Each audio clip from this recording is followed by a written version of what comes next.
So first of all, I think there's no doubt, and we've already touched upon it today, that the advertising space is going through some very important shifts.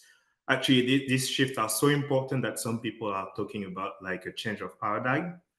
And it's mostly because we're shifting from a deterministic to a probabilistic system.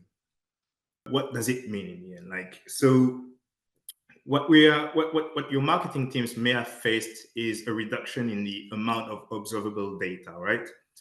And because of several factors and drivers that I'll mention later, the industry and Google has had to rely a bit more on AI-based solutions to support your team in reaching their goals in terms of audience targeting and ads performance.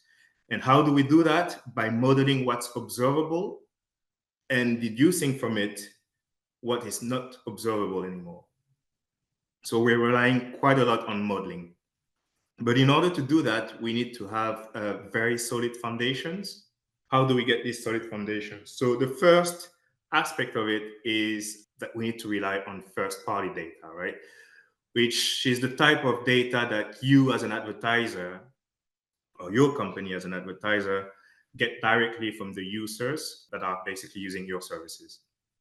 These solutions are based on AI and depend much less on trackers. But more than anything else, this data must be of quality and, of course, consented, which is in line with our responsible approach to data collection. So to summarize, the future is consented, it's first party, and it's modeled. So now I'm going to dwell a little bit more on the key drivers of this shift or this change in paradigm. First of all, and at its core, they are the user's expectations. They have evolved like over the past 10, 15, 20 years, right? And so users are desiring more transparency and control. But at the same time, and probably on the back of it, the regulators' work has also like dramatically changed. And Christian touched upon it before. By creating a framework for more transparency and control over the use of the data, but also like over the destination of that data. And finally, like the tech platforms such as Google have made some changes as well to take into account both aspects that I've already mentioned, which means like the user's expectations, but also like the legal framework. And platforms like ours have actually set restrictions to the traditional way data is collected, right? So we have been making some product upgrades throughout 2024. And to be honest, like it's been much longer. I started at Google like maybe 4 years ago, and I started working right away on ads privacy products. And there were like a couple of them at that time, and now we have many more. But some of these upgrades that we've made throughout 2024 will require your action if you haven't done anything yet. And I'll get into that right now. What are the 4 steps that you need to take? First, you should make sure that you're collecting consent in line with the legal requirements applicable in your country, and Christian already touched upon that, but also Google's consent policy. So we've created a policy that is reflecting quite a body of regulatory work, and it's called the European Union User Consent Policy. And if you need to set up let's say a consent notice, we highly recommend, and again, like it was mentioned by Christian, but also Adam, we highly recommend that you work with a CMP. It's going to be done in a much more seamless way, and you'll also have like several types of options that may satisfy you or fit much better with your needs.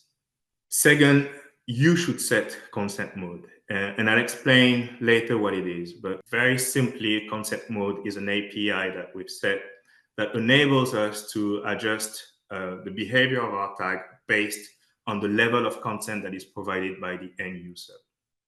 So we launched consent mode about 4 years ago, so when I started at Google actually, but we've also updated consent mode. And so we released a second version of it, and if I do remember well, it was in December last year, that we recommend that you implement for audience cases like remarketing.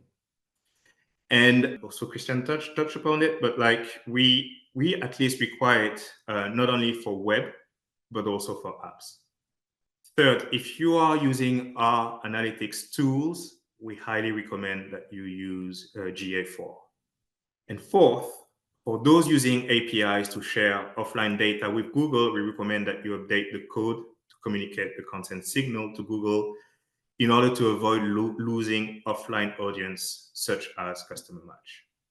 Now, our work with the CMPs like TrustArc. About 2 years ago, we created a CMP partner program, right? And we have been working with the CMPs such as TrustArc so that they actually create native integrations of consent mode so that it's much more seamless for you to adopt consent mode. We had made like some studies and we realized that if a customer was to implement consent mode on their own, it would take them like much more time than doing it like through a CMP. So we highly recommend that you do it with a CMP. The other advantage of working with CMP is that they will also help you out with like setting up your consent banner, as I mentioned it before. There are other advantages with working with a CMP, and that's related to first the robustness and reliability of the integrations that they've made, right? And that's also coupled with like their technical support, right? So if you're facing any issues with the integrations, the Google product integrations, but also like any other aspects of like the work that you're doing with the CMPs, you can actually reach out to their customer support. All that, at least in as far as our program is concerned, has been vetted by our technical team as well. So we've worked very, very closely with companies such as TrustArc in making sure that like the solutions that we're offering, at least as far as Google is concerned, as reliable as possible, as well as the customer support, of course.